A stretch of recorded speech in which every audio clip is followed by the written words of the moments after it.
Bonjour tout le monde. Bonjour à tous. Donc, nous allons patienter encore un petit peu pour attendre l'heure officielle de démarrage.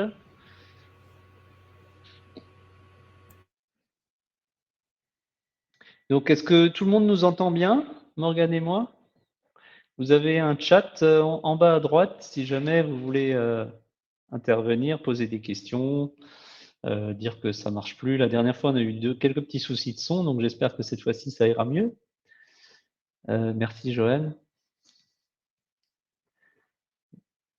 Et puis, voilà. Donc, on va juste attendre encore 3 minutes.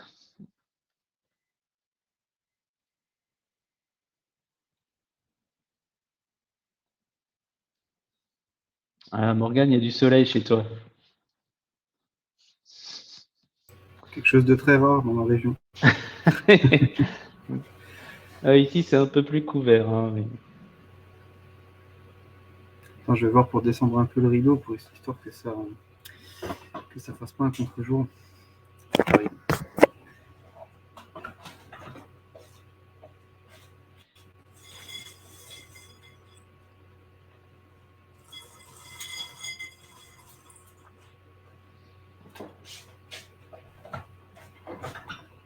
Alors, qu'est-ce que ça donne? Est-ce que c'est pire? Moi, ça change rien du tout.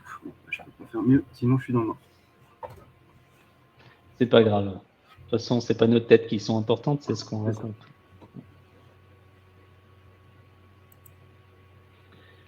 Donc, il y a également d'autres gens de l'équipe Kiwi qui sont dans le chat. Donc, n'hésitez vraiment pas à poser des questions. Stéphanie et Céline se feront une joie de vous répondre directement si ça les concerne. Et sinon, voilà, je reprendrai les questions à la fin ou à la fin de chaque chapitre.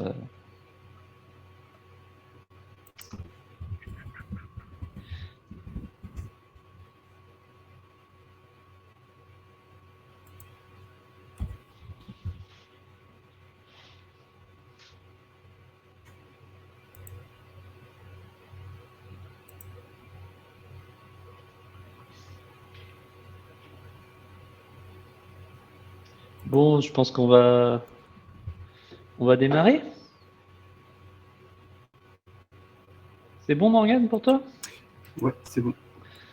Ok, donc rebonjour à tous ceux que j'ai pas encore vus. Donc aujourd'hui, on a un webinar dont le sujet est la sauvegarde d'Office 365, puisque c'est une nouvelle offre qui arrive dans notre portefeuille. Et donc on va vous présenter un petit peu cette partie-là en 3 points. Donc il y a une partie un peu générale, une partie présentation, une petite démo de la part de Morgane que vous connaissez tous, qui est notre responsable support et admin système, donc qui s'occupe un peu des deux éléments. Donc voilà, c'est lui que vous avez au téléphone. Pour ceux qui l'ont jamais vu en vrai, vous avez la primeur de voir sa tête. Et donc moi, je suis le gérant de Kiwi et dans le back-office, nous avons Céline qui s'occupe plutôt de la partie marketing et Stéphanie, votre commercial bien aimé. Voilà, donc j'ai déjà fait la présentation. Donc, tu peux passer au suivant, s'il te plaît, Morgane. Donc voilà, le sommaire, c'est pourquoi sauvegarder les données d'Office 365, puisque c'est une question qui peut se poser. Voilà, on dit le cloud c'est magique, il n'y a pas besoin de faire de sauvegarde et tout ça c'est bien, mais c'est pas tout à fait vrai. Donc on va un peu creuser cette question-là. Ensuite, là, on va parler un peu de concept, le concept du cloud to cloud, parce que notre service peut être considéré comme un cloud, même si voilà, quand on a commencé Kiwi Backup, le cloud ça n'existait pas, mais on en faisait déjà sans le dire. Donc le cloud to cloud, c'est sauvegarder un cloud avec un autre cloud. Donc il y a 2-3 petites choses à dire sur ce sujet-là. Ensuite, une petite présentation, comment ça marche avec Kiwi Backup. Donc, vous connaissez, pour ceux qui ont déjà un compte chez nous, vous connaissez un peu l'interface. On va vous montrer comment on configure une machine Office 365, comment on donne les autorisations à Kiwi pour récupérer les données, etc. Donc ça, ce sera la petite partie démo. Et enfin, on finira par des questions-réponses pour ceux qui en ont, et j'espère qu'elles seront nombreuses. Et voilà, donc n'hésitez pas encore une fois à intervenir dans le chat s'il y a des questions. J'essaierai de les prendre de temps en temps. Alors, première partie, pourquoi est-ce qu'il faut sauvegarder Office 365? Donc déjà, juste une petite présentation, Office 365, tout le monde connaît un petit peu le principe, c'est un service cloud fourni par Microsoft, donc de la plateforme Azure, qui permet il y a pas mal d'applications qui sont basées sur Office 365. Je vais simplifier un tout petit peu, il y en a deux grosses applications qui sont la partie mail, donc votre Office en ligne, votre Outlook en ligne, donc qui permet de gérer ses mails un petit peu comme le fait Gmail ou d'autres outils de ce type-là, et une partie stockage de fichiers. Donc là, l'interface la plus connue, c'est OneDrive, mais il y a d'autres outils qui permettent de mettre des fichiers sur les drives de Microsoft. J'en parlerai un petit peu plus tard, comme OneNote, comme voilà, le Excel en ligne, Word en ligne. Tout ça, c'est des outils qui permettent d'accéder aux fichiers qui sont dans votre OneDrive, même sans avoir de OneDrive installé chez vous. Donc voilà, Office 365, offre de Microsoft mondiale, qui est de plus en plus utilisée, et notamment par vous.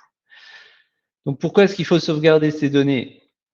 En fait, il y a un gros flou. On a passé du temps à rechercher dans les contrats, les lire, essayer de comprendre quelle est la durée de rétention des historiques sur OneDrive notamment.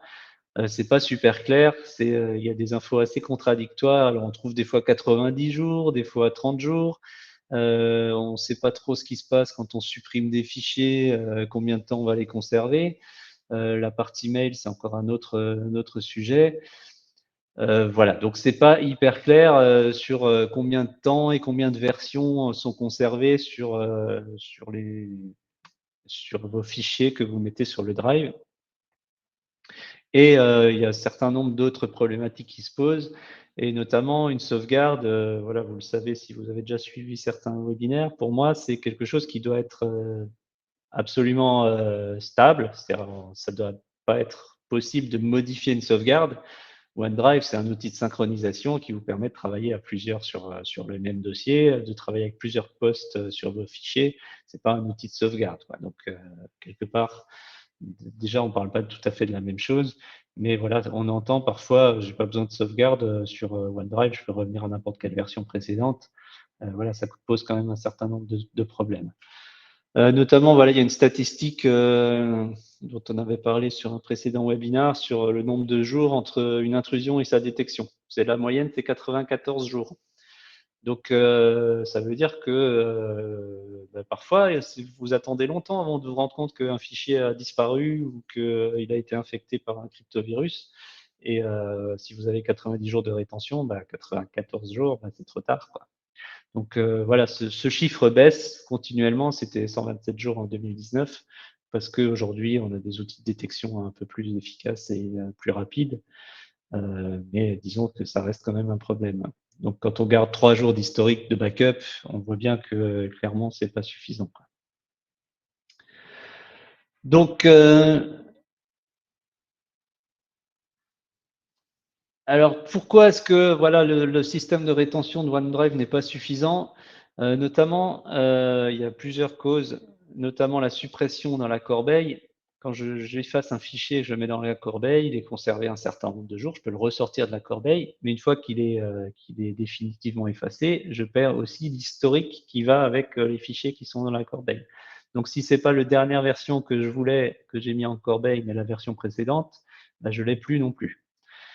Ensuite, il y a tout ce qui est transfert et suppression de compte. Si quelqu'un s'en va, généralement, on essaye toujours de faire des comptes nominatifs. Donc, si votre secrétaire ou votre comptable change de poste et va ailleurs, on va supprimer son compte et on va recréer son compte ailleurs. Donc, tout cet historique-là va être perdu parce que quand on efface un compte Office 365, les données qui vont avec vont également disparaître à la fin de la durée de rétention. Également, OneDrive va enregistrer des versions. Ça veut dire que en fait, vous avez des versions de chaque fichier. Mais si vous voulez l'état, imaginons que demain matin, vous aviez un cryptovirus qui commence à chiffrer, qui va pouvoir chiffrer votre espace pendant 3 jours, vous voulez revenir à un instant T avant la migration. Et ça, le faire fichier par fichier, c'est juste impossible, quoi. C'est-à-dire que vous allez devoir restaurer sur chaque fichier, aller sélectionner la bonne version, parce qu'entre-temps, certains fichiers auront peut-être changé, etc. Donc, c'est pas toujours la version précédente, et vous n'avez pas de ce qu'on appelle un point de récupération à une date T. Donc, c'est là où le sauvegarde est importante, c'est qu'à un moment, on va figer un état à un moment donné.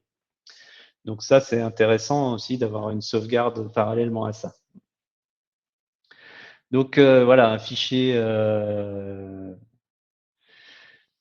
Il y a également la notion de centralisation des données. Une sauvegarde permet de sauvegarder l'ensemble de votre parc tenant Office 365, on verra comment tout à l'heure, et de manière centralisée et sur un cloud indépendant de celui de Microsoft. Ça, c'est également important d'avoir un état complet sur quelque chose qui est indépendant et qui ne va pas être impacté par les éventuels problèmes qui peuvent se poser chez Microsoft. Donc voilà, Office 365, c'est pas un outil de sauvegarde et on peut tout à fait avoir des pertes de données sur des outils de ce type-là. Donc je ne vais pas m'étendre sur le sujet, mais on a également d'autres types de possibilités de perte, c'est les erreurs humaines. Voilà, on a tous, que ce soit celle d'un administrateur ou d'un utilisateur. Un administrateur qui par erreur supprime un compte, ben, c'est trop tard, hein, c'est terminé. Voilà, les ransomware peuvent tout à fait chiffrer des données qui sont sur un OneDrive sur votre poste de travail, donc ça, c'est pas du tout un souci. Avec la problématique, c'est que si vous chiffrez, s'il y a une infection par un trojan sur un fichier qui est sur votre OneDrive, partagé avec quelqu'un d'autre, ben ça voyage très très bien avec les outils de synchronisation, ces petites bêtes-là. Et donc, voilà, ça peut aussi être un vecteur de transmission. Mais bon, ça, c'est hors sujet du backup. Mais voilà, il faut faire attention aussi à ce qu'on fait quand on synchronise les données dans un parc assez large, quoi. Le phishing, voilà, ça peut aussi permettre de fuiter des données. Et puis, voilà, il faut éviter aussi de stocker des fichiers avec des mots de passe, que ce soit des fichiers en clair, mais ça, je pense que plus personne ne fait ça, n'est-ce pas? Ou alors des fichiers de gestionnaire de mots de passe qui sont plus ou moins bien chiffrés. Ça peut aussi être des choses qu'on partage qui peuvent être dangereuses. Donc voilà, il peut aussi y avoir des pannes, c'est-à-dire que historiquement, il y en a eu des pannes chez Microsoft, mais également chez Google, chez AWS, des pannes OVH dont on a été victime à Strasbourg. Donc là, je vous renvoie à notre webinaire qu'on a fait, retour d'expérience sur notre panne, n'est-ce pas Morgane? C'était assez rigolo. Voilà, donc c'est des choses qui peuvent arriver et qui arrivent. Facebook a eu des pannes. C'est pas parce qu'on est un gros éditeur et quelqu'un de l'ampleur de Microsoft que les pannes sont évitables, quoi. Il y aura toujours des problèmes qui sont plus ou moins bien gérés, mais le zéro problème n'existe pas. OK. Et enfin, dernier point, c'est Microsoft qui dit dans son contrat, alors il faut le lire en petit, c'est écrit page 17, je ne sais plus quelle page, mais c'est écrit en tout petit. Voilà, Microsoft s'efforce de maintenir ses services opérationnels, cependant, on peut subir des interruptions et des pannes occasionnelles, et Microsoft n'est pas responsable de tout ça, et c'est à vous de subir les conséquences. Donc ça, c'est évidemment écrit en petit et pas en gros quand vous souscrivez. Mais en cas de panne, il se garde le droit de supprimer vos comptes et de perdre vos données.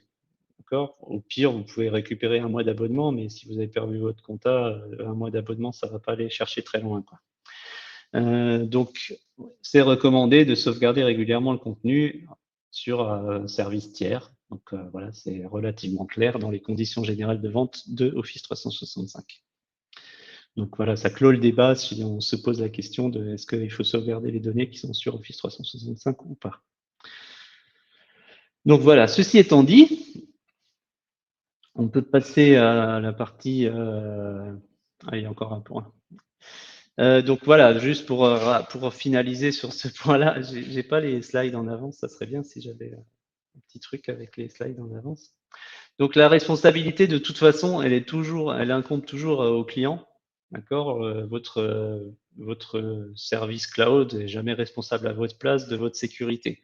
Ça, on l'a bien vu nous avec OVH ou avec c'est toujours vous qui êtes responsable de vos données, c'est vos données, vous en êtes les créateurs, vous en êtes les responsables et c'est à vous d'assurer leur sécurité en s'assurant que les contrats sont bien respectés, etc., etc.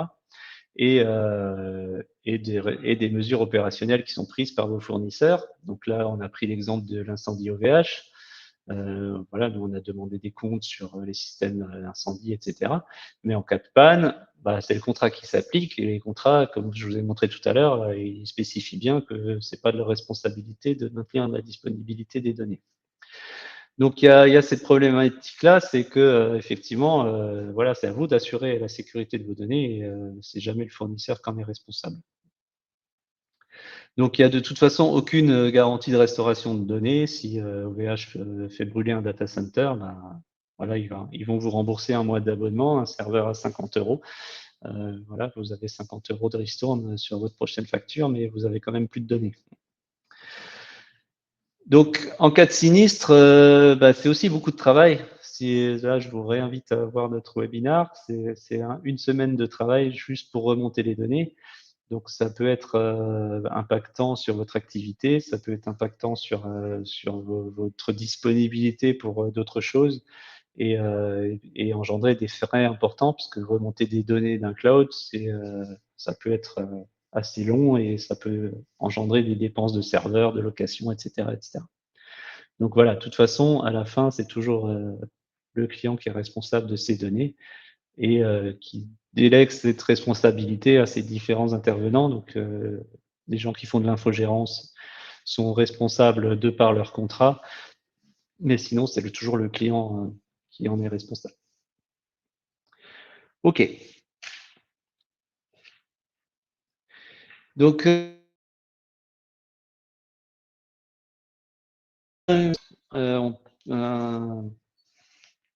sur Office 365, on paye au stockage réellement utilisé. Voilà, c'est pas comme chez Kiwi où on paye au volume source et le stockage réellement utilisé n'a pas d'impact. Chez Office 365, l'historique a un impact sur les frais de stockage. Et si vous voulez conserver une durée de rétention longue, bah, ça peut être plus rentable de faire un backup avec tous les avantages que j'ai expliqués précédemment, plutôt que d'utiliser ces paramètres de conservation où ça peut revenir plus cher. Donc ça, c'est à voir aussi en fonction des cas et du volume, de la volumétrie. Donc, bah, c'est pas l'argument principal. L'argument principal, c'est vraiment de séparer les choses d'un cloud à l'autre pour éviter justement que quand un cloud tombe par terre, ce soit tout vos systèmes qui soient impactés. Donc là, on aborde le chapitre du cloud to cloud. Donc là, on a des jolis petits dessins. Donc le cloud aujourd'hui devient un acteur majeur dans l'informatique moderne. Donc aujourd'hui, de plus en plus de ce qui était avant l'infrastructure informatique des entreprises ont été déplacés vers le cloud. Aujourd'hui, plus personne ou quasiment, il y a encore quelques dinosaures, mais n'utilise notamment des serveurs mail en interne dans les entreprises. C'est quelque chose qui existait il y a 20 ans massivement. Aujourd'hui, c'est quasiment on en voit encore de temps en temps des exchanges dans les entreprises, mais ça devient très très rare. Les systèmes de partage de fichiers, c'est aussi en train d'être transféré vers le cloud. Tout ce qui est logiciel est de plus en plus transféré vers le cloud. Les logiciels métiers sont de plus en plus en mode SaaS, donc hébergés dans le cloud, etc., etc. Et donc, c'est des infrastructures qui deviennent essentielles pour les DSI. Et c'est aussi important de réfléchir à ça et de se protéger contre une panne du cloud. Quand AWS s'arrête, c'est des centaines de milliers d'entreprises qui sont à l'arrêt simplement parce que toute leur infrastructure fonctionne sur AWS et il n'y a plus rien qui fonctionne. Donc, si vous pilotez votre production ou n'importe quel service de votre entreprise via un développement qui est hébergé chez AWS, parfois vous ne le savez même pas parce que c'est simplement un éditeur SaaS qui utilise AWS et qui vous impacte directement. Donc, c'est important aussi de réfléchir à ça et de savoir quel est le fournisseur de cloud qui est utilisé, où sont situés ces serveurs. Il y a des problématiques notamment de RGPD qui peuvent s'appliquer aussi. Les données personnelles n'ont plus le droit d'aller aux États-Unis. Voilà, il y a eu des choses à ce propos, notamment de Google Analytics ces dernières semaines. Voilà, en tant que DSI, c'est important de vérifier un petit peu où vont vos données et dans quel cadre elles sont répliquées. Quand on parle de cloud, c'est important aussi de réfléchir à la répartition des données. Si vous avez un backup, évidemment, si vous avez un backup dans le même cloud que votre donnée principale, si ce cloud est mort, votre backup est mort avec. Donc ça, c'est vraiment important aussi de réfléchir à la situation géographique de vos données. Voilà, nous, sur Kiwi, par exemple, on avait, quand les serveurs ont brûlé à Strasbourg, voilà, on avait prévu qu'on ait un backup à Gravelines et Roubaix. Et donc, voilà, ça a été anticipé, donc ça n'a pas prêté à conséquence, mais parfois, c'est pas le cas. Et on, OVH a vendu des sauvegardes dans la salle juste à côté. Et donc, si tout est au même endroit, évidemment, tout brûle en même temps. L'autre point que je voulais simplement préciser, si je vais essayer de pas être trop long non plus, c'est que quand il y a un incident chez un opérateur de cloud,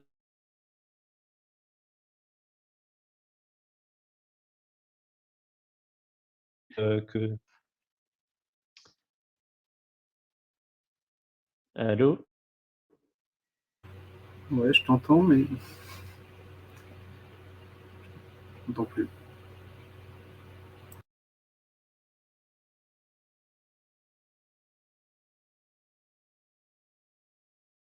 Alors, a priori, on a perdu Sébastien. Je vais juste lui informer du souci.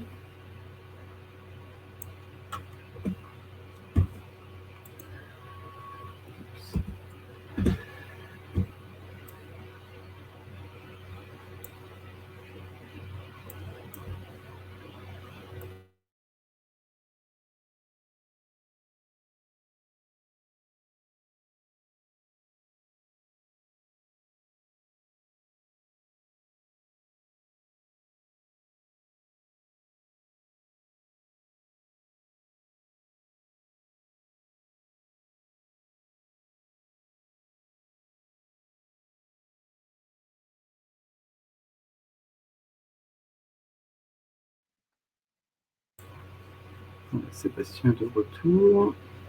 Bonjour. On t'entend. C'est à nouveau, voilà, va falloir on essaye de diagnostiquer ce problème. On va aller voir notre opérateur de cloud chez Livestorm, voir s'il n'y a pas un souci de leur côté. Bref. Donc, ouais, je disais simplement qu'en cas d'incident dans un cloud, le support du cloud n'existe plus parce qu'ils sont saturés. Et, vous pouvez plus trop compter sur eux. Donc, c'est important aussi d'avoir des clouds qui soient séparés avec des services support indépendants. Donc, voilà. On va peut-être passer à la suite. Donc aujourd'hui, on a des clients qui sauvegardent les données de leur OneDrive de Office 365 en local. Donc le schéma, il est un petit peu en dessous. C'est celui qui est dessiné juste en dessous. Vous avez un poste qui a synchronisé ces données OneDrive, qui est sauvegardé avec Kiwi Backup. Ça marche très bien. Donc vous avez de la synchro de Office 365 sur votre poste et de votre poste vers Kiwi Backup.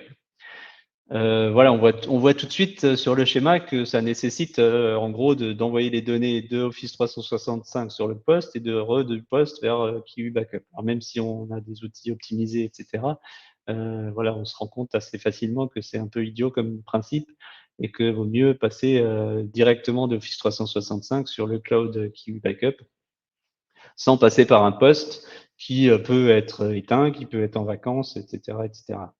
Donc voilà, le principe du cloud to cloud, c'est d'aller chercher les données directement de Kiwi vers Office 365. Et on a un joli schéma sur le slide suivant, regarde. Donc voilà, les avantages alors, C2C, c'est pas tout à fait la même chose, mais cloud to cloud, ça marche aussi. C'est que en fait, votre infrastructure client ne subit pas d'impact du backup. Donc il n'y a pas de charge supplémentaire sur la machine puisqu'elle fait rien. Il n'y a pas de bande passante utilisée sur votre réseau. Donc si vous avez un petit réseau, ben, le backup va être directement sur les backbones Internet.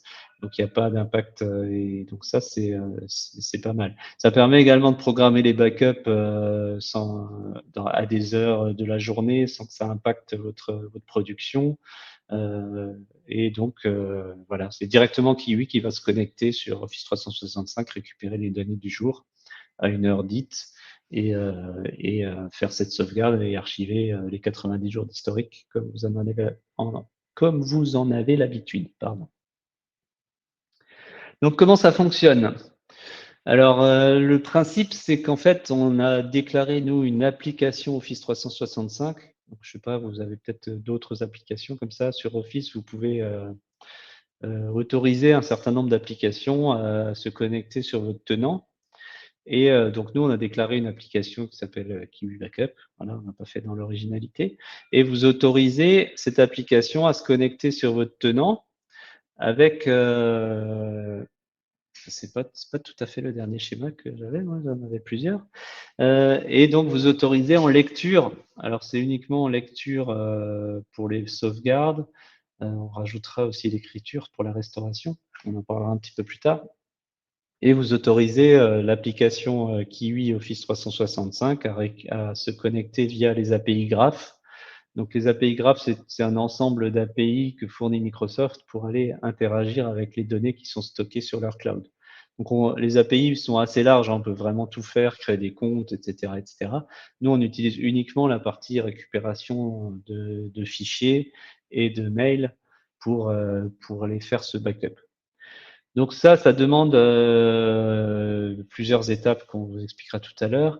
Et donc à partir de là, une fois que le tenant est autorisé, que vous avez déclaré votre jeu de backup, Kiwi va aller via cette application et les autorisations que vous nous avez données, récupérer ces données-là. Les autorisations peuvent s'annuler à tout moment.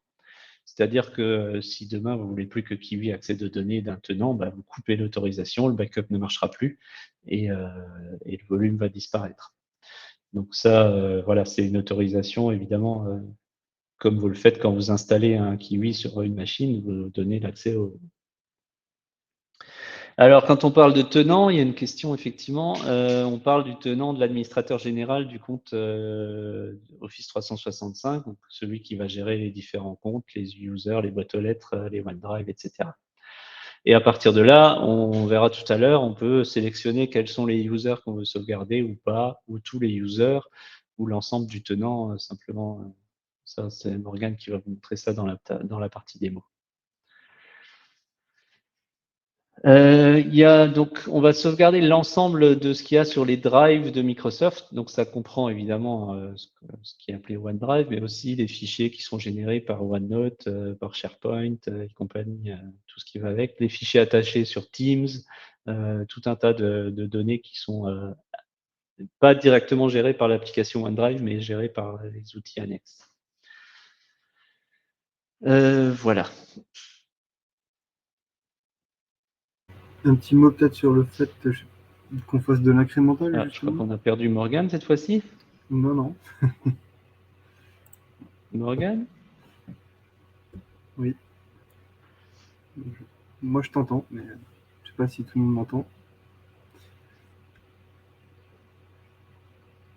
Ok.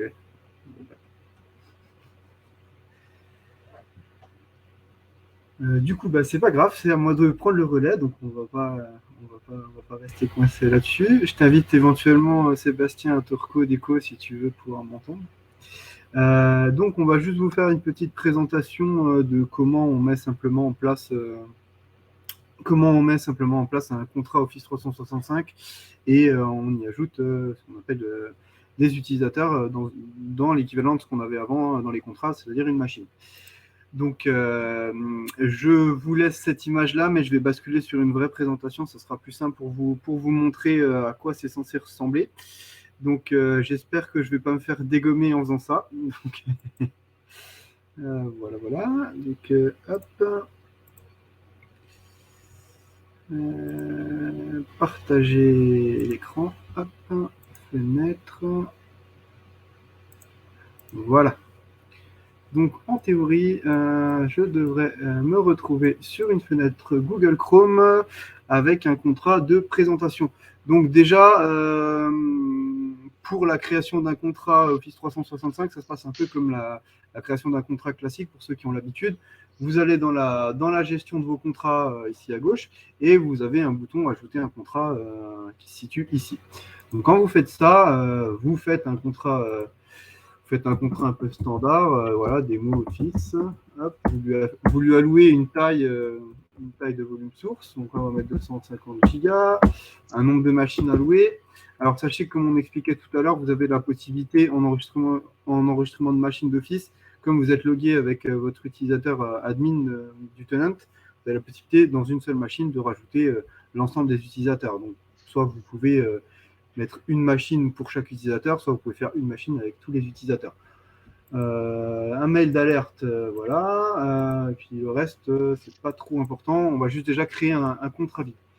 Donc là, manque de pôle, je suis en recherche. Donc là, si je descends tout en bas, je sais plus comment je l'ai appelé, c'est génial. Démo Office. Donc là, j'ai créé un contrat qui s'appelle Démo Office.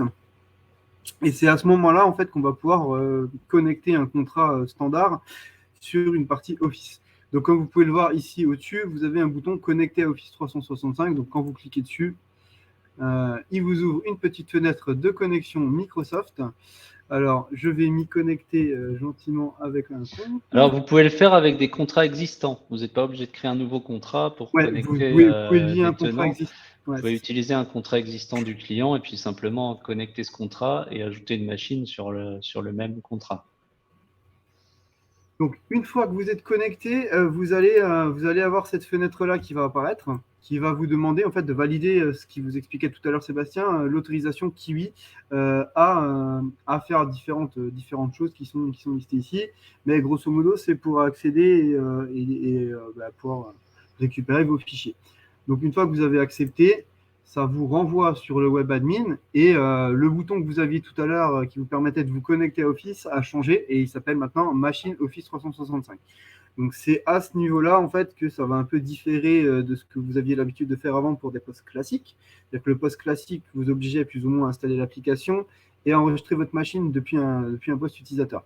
Ici, tout va se passer depuis l'administration et via ce bouton-là.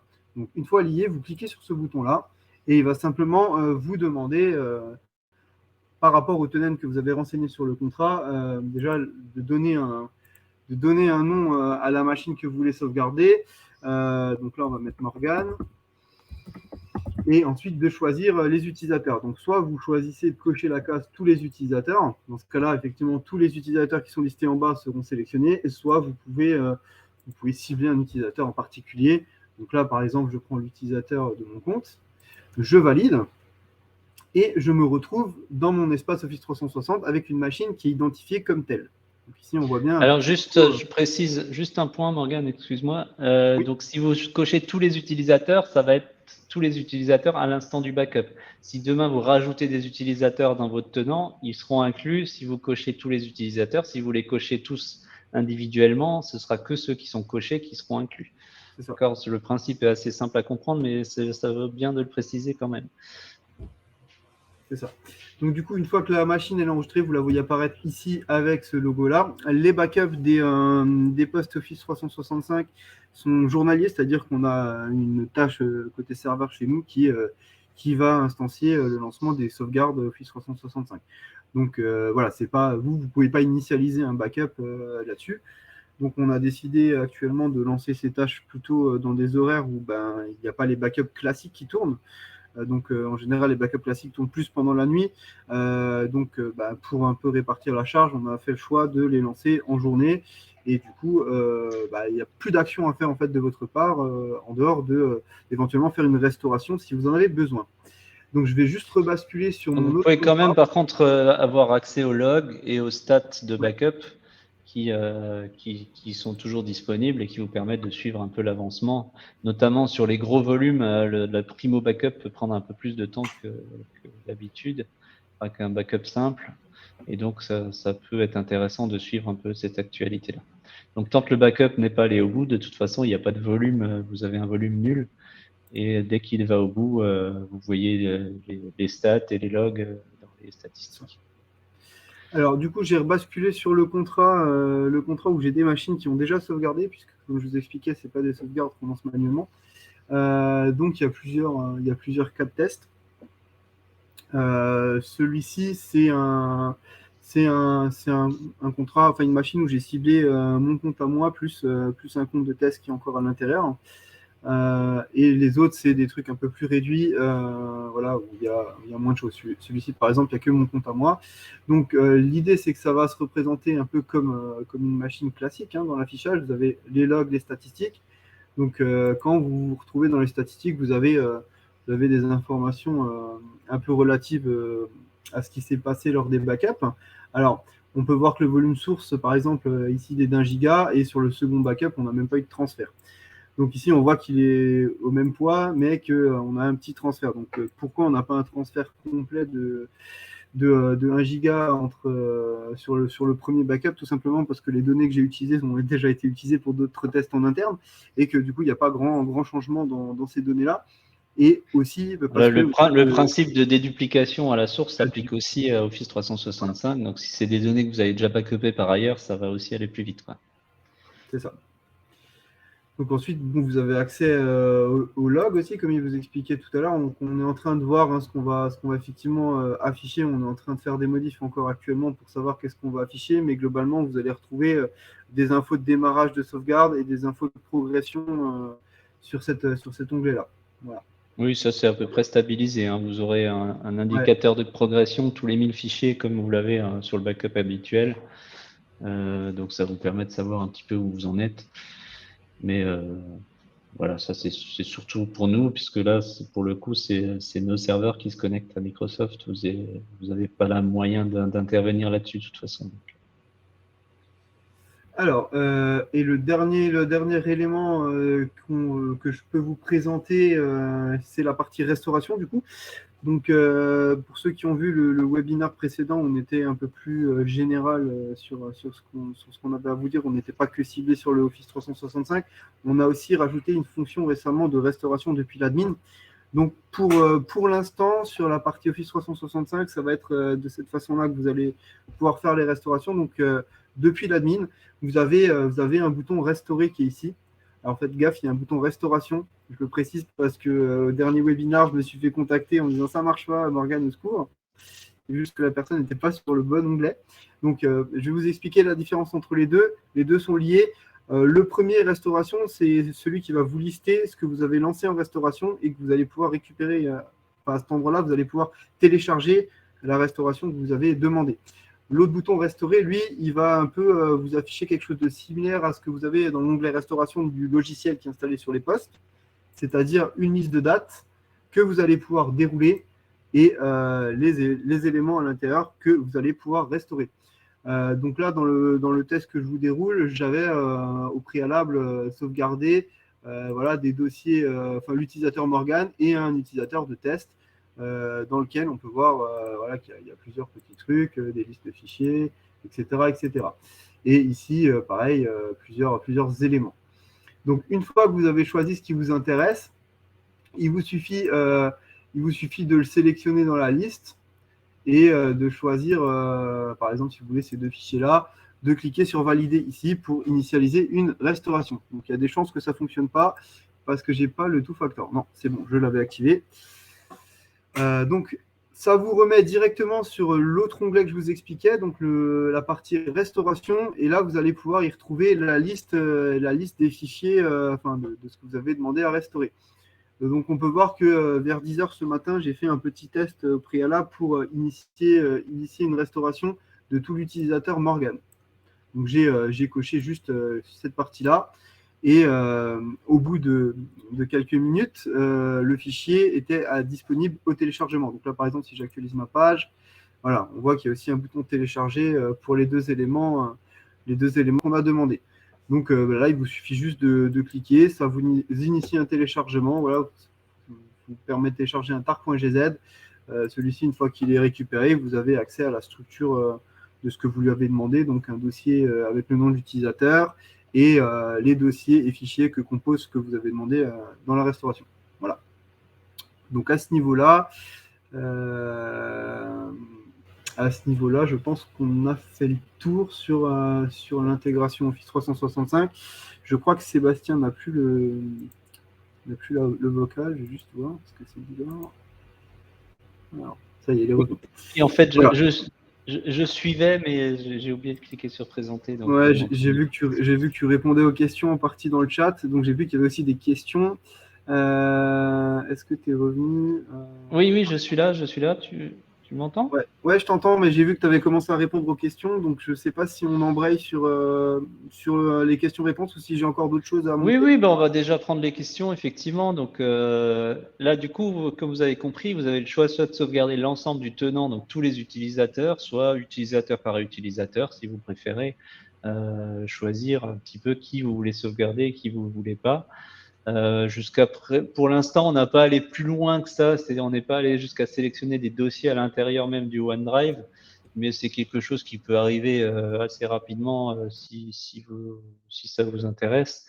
Mais on en avait discuté la dernière fois, ça avait l'air de pas être trop une demande de votre part, donc pour l'instant, on sauvegarde un user et tous ses fichiers.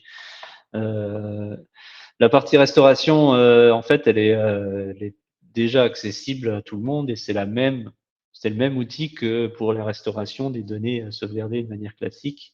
Il n'y a pas de différence entre la restauration classique et la restauration Office 365. Et donc la rétention est toujours de 90 jours, c'est le même principe que pour le backup classique. Voilà. Simplement, ce qui va sans doute arriver dans le futur, c'est une restauration des fichiers directement sur OneDrive. Et l'idée, ce serait aussi qu'on puisse restaurer des données classiques dans un drive. Voilà, de faire un petit peu un mix entre les deux mondes et de pouvoir restaurer des données du drive dans le drive, ça c'est assez logique, mais aussi des données d'un poste sur un drive ou des données d'un drive sur un poste. Enfin, ça existe déjà, mais voilà, un petit peu de faire un mix entre tout ça. Et donc, du coup, au niveau de la présentation de la partie restauration, il y aura une petite différence et vous pourrez choisir dans quel user vous voulez restaurer les données. Et du coup, bah, ça peut être pratique aussi quand vous avez beaucoup de données à mettre à disposition rapidement et que vous avez une petite bande passante, de restaurer un gros volume sur un drive et du coup de commencer à synchroniser que ce dont vous avez besoin en local.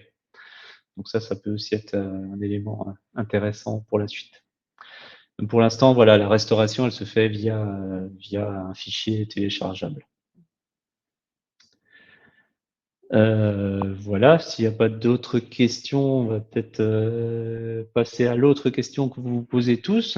Si tu peux juste remettre la présentation, Morgane, Ouais, ça va juste couper la présentation actuelle le temps que je switch. en espérant qu'on ne va pas se faire Non. de nouveau jeter. Ouais, j'espère aussi. Hop. Et le PDF partagé. Alors, Stéphanie me dit qu'il y avait d'autres questions.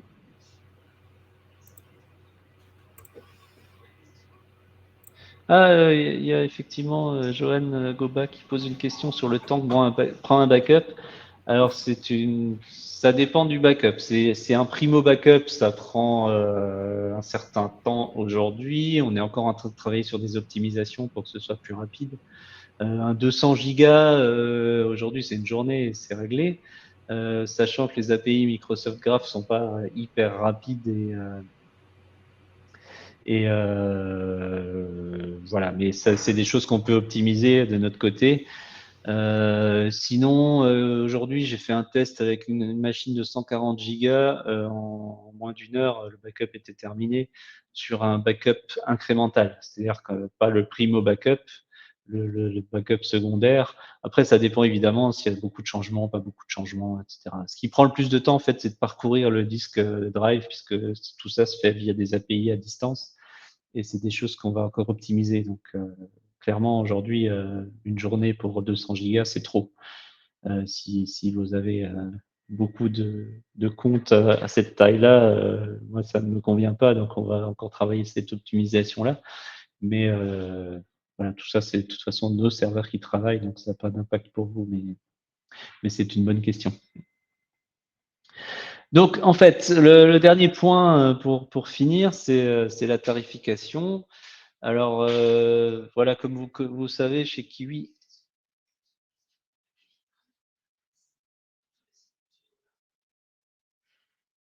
mais j'ai déjà répondu à ces deux autres questions. Si, j'ai répondu à la question une machine, un client, et j'ai répondu à la question 90 jours d'historique. Donc voilà, chez Kiwi, on aime bien les choses simples, donc on n'a pas de tarification complémentaire pour cette offre Office 365. On n'a pas de contrat additionnel. Vous avez ces deux boutons supplémentaires qui vont apparaître dans votre web admin. Aujourd'hui, vous les avez pas parce que c'est lié à des droits particuliers. Et la tarification, c'est toujours la même, c'est le volume source qui va être pris en compte et intégré dans votre volume global. Donc, quelque part, il n'y a rien de plus que ce que vous avez déjà si vous avez un contrat chez nous. C'est tout inclus, en fait. Il n'y a pas d'option spéciale pour Office 365. C'est simplement, ça vient se rajouter à votre contrat habituel. Et donc, voilà, on reste sur notre politique de tarification simple et facile.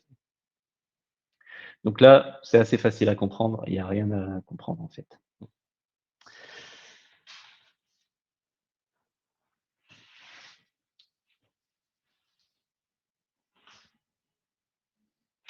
Morgane? Oui. Donc, alors pour quand? Ben, pour tout de suite.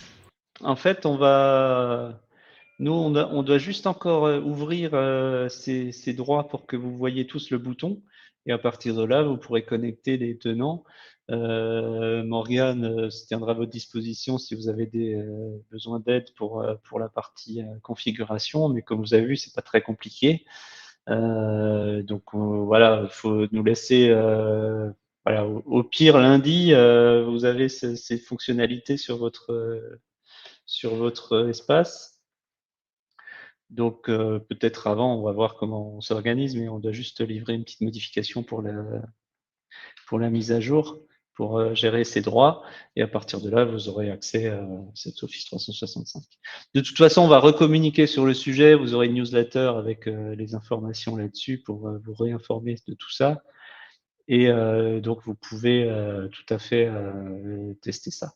On avait déjà ouvert un programme bêta il y a quelques temps. Donc, et évidemment, c'est éligible au programme d'essai. Si vous n'avez pas encore de contrat, vous pouvez tester comme n'importe quelle autre solution. Il y a une possibilité de vous ouvrir un compte de test. Donc pour ça, il faut simplement contacter Stéphanie qui vous ouvrira ça et vous l'aurez sur votre espace de test ou votre espace souscrit. Encore une petite question. A priori, on a aussi la possibilité d'avoir ça il y aura également la possibilité sur la partie santé. Ça a, pour moi, un peu moins d'intérêt puisque normalement, on n'est pas censé héberger des données de santé sur Office 365. Mais pour ceux qui ont que un compte Kiwi Santé et n'ont pas de compte sur Office, sur Kiwi 4, enfin sur la version cloud classique, ça peut être intéressant d'avoir aussi cette offre sur la partie santé. Mais voilà, encore une fois, Office 365 n'est pas autorisé à héberger des données de santé et encore moins depuis les dernières annonces de la CNIL. Voilà. Donc normalement, ça n'a pas d'intérêt de faire ça sur l'espace santé.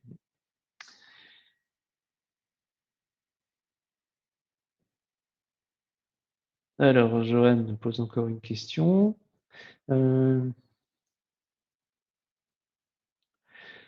Alors, la question de Johan ne s'applique pas trop à Office 365, mais dans le cadre d'un backup classique, il y a la possibilité de faire un snapshot du disque.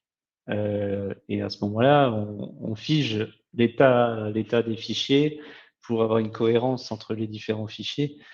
Voilà. Généralement, le backup, il se fait la nuit quand il n'y a pas 50 utilisateurs. On fait ça à 3 heures du matin et on sauvegarde 200 gigas en moins de 10 minutes. Donc, la problématique se pose pas tellement. Voilà, grâce à la déduplication et puis à toutes les optimisations qu'on fait. Sur Office 365, voilà, ça peut se poser aussi. Il n'y a pas de snapshot malheureusement sur Office 365, ça n'existe pas, mais voilà. Donc, Philippe Dupuis me dit que Office 365 est agréé HDS, donc je ne commenterai pas ce point-là. Voilà, sachant qu'on n'a même plus le droit d'héberger des analytics sur Google Analytics. Ça me semble légèrement dangereux de faire ça, mais voilà, effectivement, il y a discussion sur ce sujet-là, mais je ne vais pas rentrer dans ce débat-là. En tout cas, vous aurez la possibilité de l'avoir sur Kiwi Santé également. Mais là, je crois qu'il y a encore 2-3 petites choses qu'on doit livrer sur Kiwi Santé, donc ça, ce sera peut-être pas pour lundi.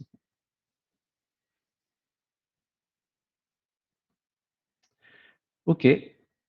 Je sais pas. J'avais une question de Fabrice aussi qui demandait s'il y avait un outil pour avoir une idée du volume. Alors, je pense qu'il parle du volume. Oui. En fait, sur le drive. du calque. Enfin, comme on a en fait calculé le volume sur le client. Alors oui et non. Oui, parce que en fait, on peut tout à fait faire un parcours du drive juste pour compter le volume. Mais non, parce qu'en fait, ce qui prend le plus de temps, c'est le parcours du drive, c'est pas tellement la sauvegarde des fichiers. Donc quelque part, on gagne rien à le faire 2 fois. Donc le mieux, c'est d'attendre la fin du backup. Mais c'est pas interdit que selon les optimisations qu'on va trouver, on rajoutera cette notion-là. À voir.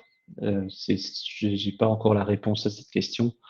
Peut-être au moment de l'enregistrement, on va lancer nous automatiquement un calcul pour récupérer le volume total et pour qu'on ait une indication du volume. Sachant que voilà, nous, quand on enregistre un volume source, c'est un volume qui est facturé. Donc, ça me dérange un petit peu de facturer des volumes estimés alors que c'est pas encore backupé. Donc, le volume réel, il sera toujours celui qui est sauvegardé.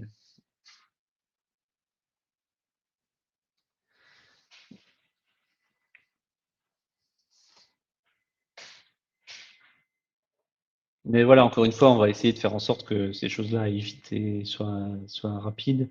Et a priori, au moment où vous allez déclencher, enregistrer un nouveau tenant, une nouvelle machine branchée sur Office 365, ben on aura, voilà, on va essayer de mettre le backup immédiatement pour que ça avance au plus vite, quoi.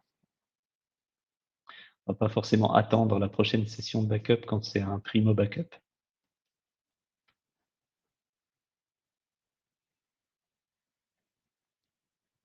Ok, bah, s'il n'y a pas d'autres questions, voilà, sachez qu'on reste de toute façon évidemment à votre disposition si vous avez des questions complémentaires, soit Morgane pour les questions techniques ou Stéphanie pour les questions commerciales ou pour ouvrir des comptes de test, ou etc., etc.